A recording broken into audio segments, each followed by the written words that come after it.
Hi friends, ഇന്ന് നമുക്ക് മഴവില്ല് എങ്ങനെയാണ് ഉണ്ടാവുന്നതെന്ന് നോക്കിയാലോ.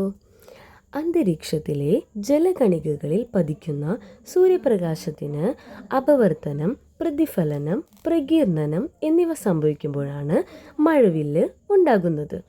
സൂര്യന് എതിർദിശയിൽ മഴയ്ക്ക് ശേഷം വായുവിലുള്ള ജലത്തുള്ളികളിലൂടെ വെളിച്ചം കടന്നു പോകുമ്പോൾ അത് 7 വർണ്ണങ്ങളായി വേർപിരിഞ്ഞ് മഴവില്ല് കാണപ്പെടുന്നു.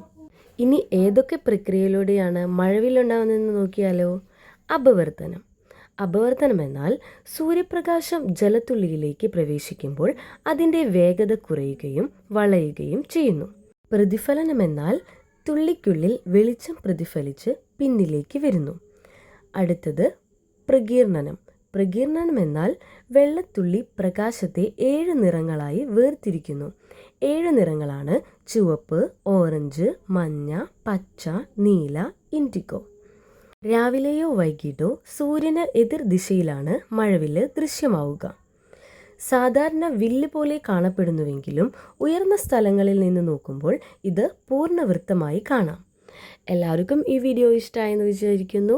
വീഡിയോ ഇഷ്ടമായാൽ ലൈക്ക് ചെയ്യുക, ഷെയർ ചെയ്യുക, കമൻറ്റ് ചെയ്യുക. Thank you, by.